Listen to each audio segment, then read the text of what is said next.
Nuts have been with us since the dawn of man. Remember the story about the serpent giving Eve an apple to give to Adam? Nope, that was a mistranslation from 9th century monks. They were walnuts. In 1665, Isaac Newton discovered the law of gravity when a nut fell on his head. It was a chestnut. And who can forget the famous Boston Almond Party of 1773 when colonists dumped the king's almonds into Boston Harbor? But the most famous nut story took place in the winter of 1944 when German forces surrounded 100,000 troops of the Army's 101st Airborne Division in the town of Bastogne near the Battle of the Bulge. When the German officer requested the surrender of the Americans, the American officer said, "Nuts." Nuts are a healthy food that we should all have in our inventory. They promote arterial health, reduce inflammation related to heart disease, lower blood pressure, reduces LDL cholesterol, and decrease the risk of blood clots. The best way to freeze nuts? Do them raw. Nuts with sugar and salts will be more difficult to freeze dry. To give you an idea of the total fat on nuts, here's a list of the most popular nuts and the fat associated with them, between 14 and 22 grams. If nuts are thoroughly freeze-dried and vacuum packed with an oxygen absorber, they will last for years without spoilage.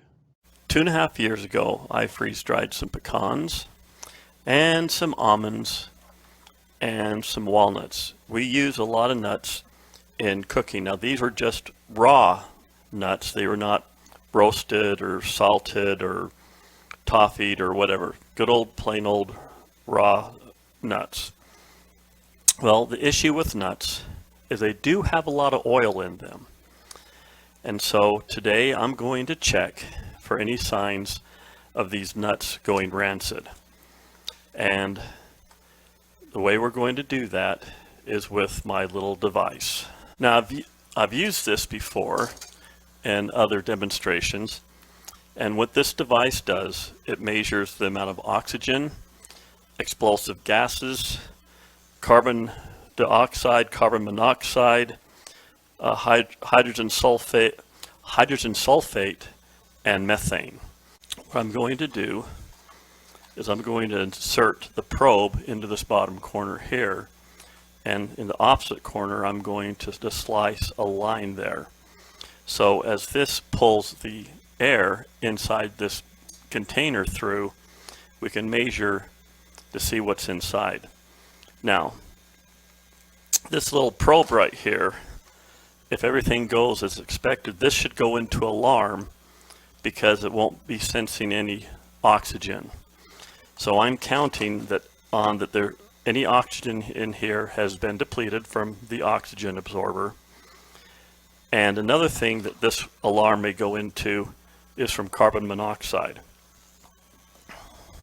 When you put an oxygen absorber into a bag like one of these, this oxygen absorber will start to absorb the oxygen through oxidation.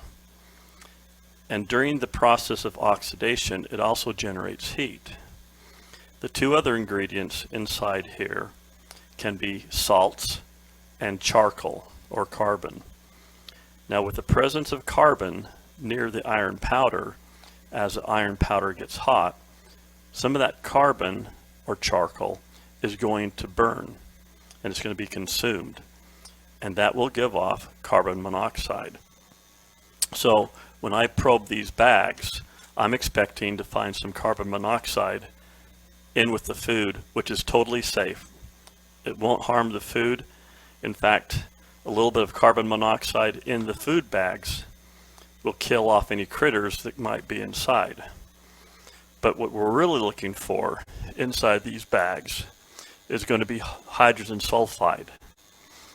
Hydrogen sulfate is the result of oils breaking down. Foods that decay will often give off hydrogen sulfate and also CO2, and that's what we're looking for.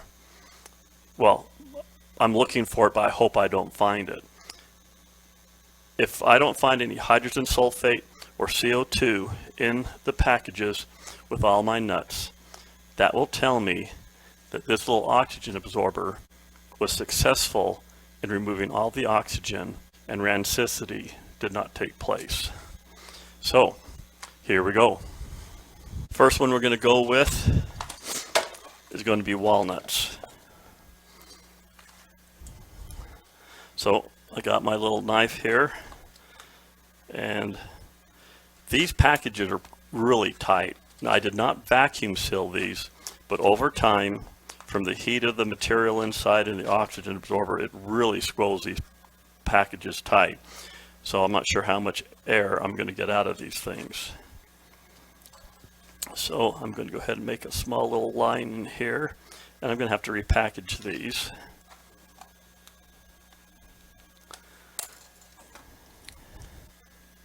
And I'm going to go ahead and insert this test tube inside. It's not registering anything yet because I'm not, oh, here we go. Okay, we're going into alarm because it's only down to 7, we're picking up 7 parts per million on carbon monoxide, which is what I thought we would do. So I'm going to go over on this other side and make a slit to let this come through.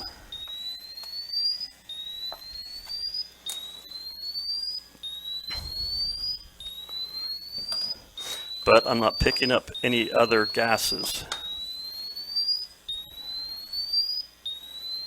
I'm only picking up carbon monoxide right now. And the oxygen level is way, way low. It's picking up some because it could be leaking around the seal that I made. So I'm going to go ahead and take this out, and this should stop once it starts picking up fresh air again.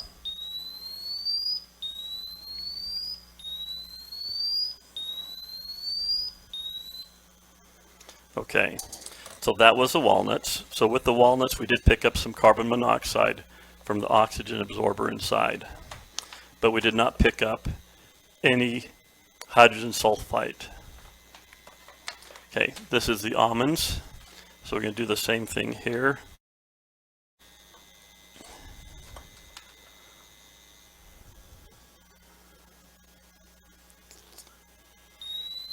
And we're picking up carbon monoxide in very, very low atmosphere.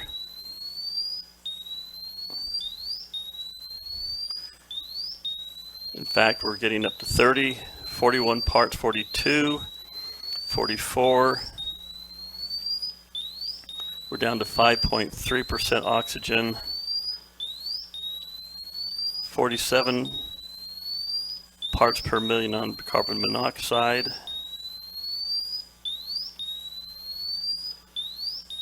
Down to about 5% oxygen.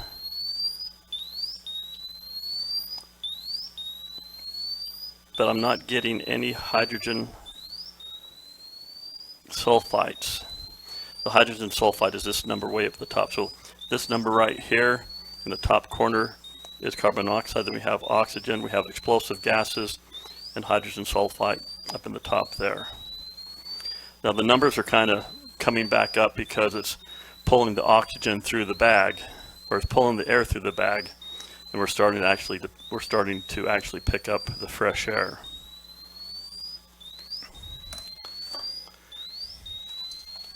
So that's the almonds.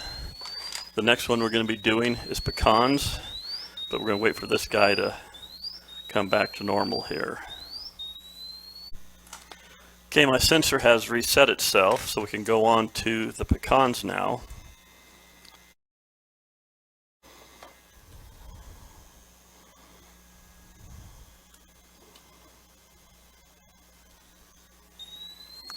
And we're getting low oxygen, and carbon monoxide is picking up.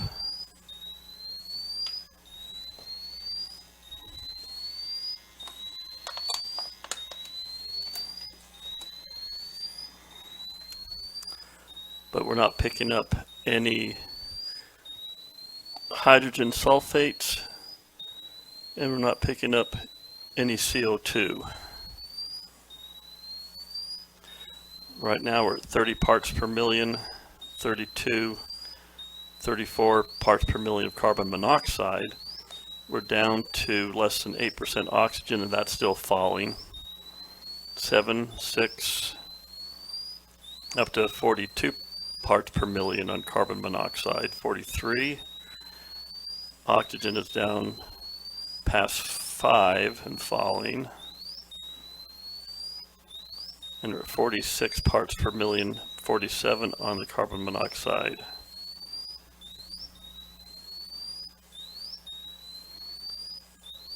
Okay, so we're going to go ahead and take this one out.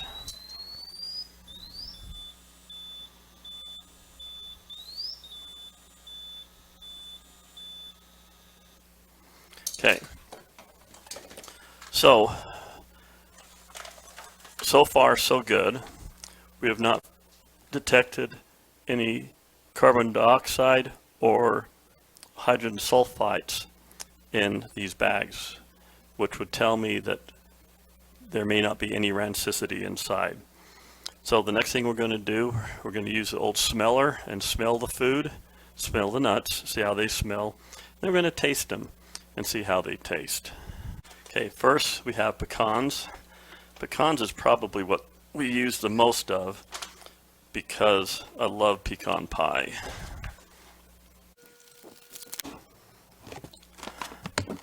Now smelling inside the bag, it smells like pecans. There's my oxygen absorber. And this is just like gravel. So this is well spent.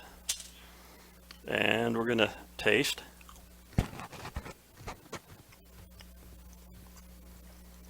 Tastes really good. No weird smell at all. No weird taste. Now we're going to try the almonds. Okay, first of all, I'm going to smell the bag. Smell like almonds.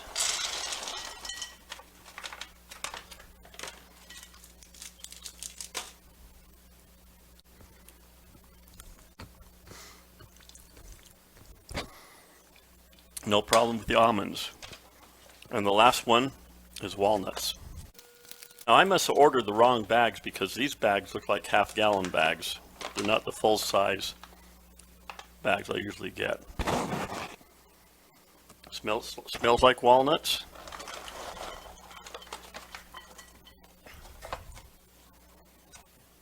Now, where's my oxygen absorber? Oh, there it is. Smells like walnuts. Tastes like walnuts. Well, I'm very happy to see that after 2.5 years, these nuts are perfect. They are as flavorful today as the day I packed them 2.5 years ago. So, I mean, I can still feel some of the oiliness on the nuts. I can feel them in my fingers. On both the pecans and the walnuts, I can feel the oils, which tells me that the oils survived and did not go rancid. There's no weird taste to these nuts at all. So that's very good news, because I packed up a lot of nuts over the last 2.5 years. So I call this an absolute success.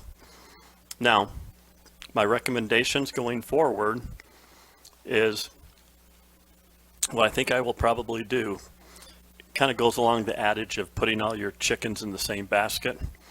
I think I will take some of these bags and cut them down into quart-sized bags and vacuum pack them with an oxygen absorber. I don't know if I'd ever be using this amount of nuts at one time. And so I think I'll pack them into smaller containers with an oxygen absorber.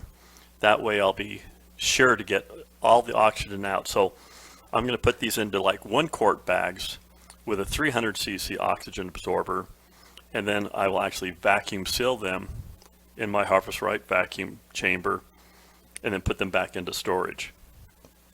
So I'm very happy at the results, knowing that the nuts I have packed years ago will still be there for the years to come.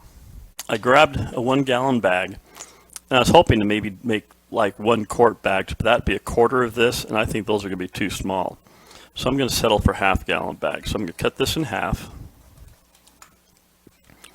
and then I'll have to cut the sides off.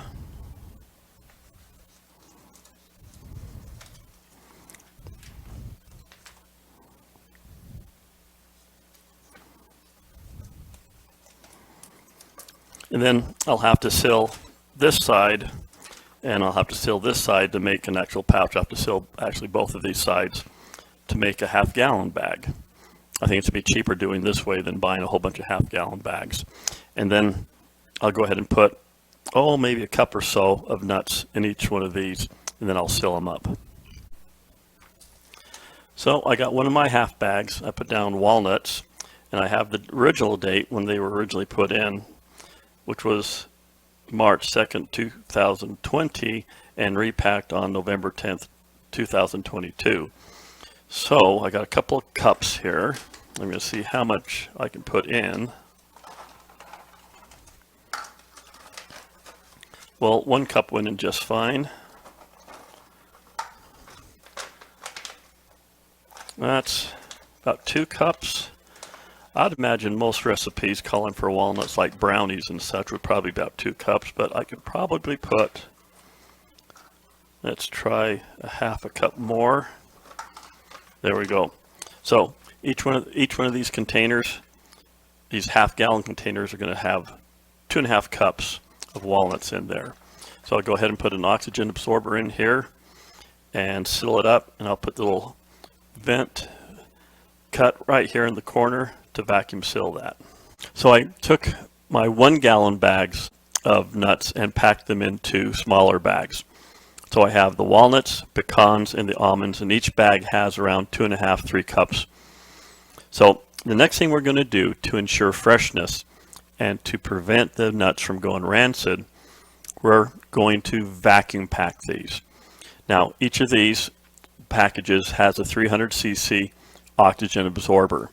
I didn't want to use a smaller absorber because I really want to make sure the oxygen is gone from these nuts because of the high oil content that these nuts have. So we're going to review the steps in vacuum packing, and this is the procedure I came up with about 1.5 years ago. Now, we have a seal going across this top side, and we have a seal going down the side. Where these intersect, we're going to cut a diagonal cut across here, going just into the bag a little bit. What we want to do, we want to make just a little vent hole right inside here. So if I separate these two surfaces, you can see where my knife slides in to this little vent hole.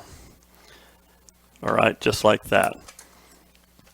Now, one of the things you want to do is before you do make your cut, go ahead and shake everything down so all the food's down at the bottom.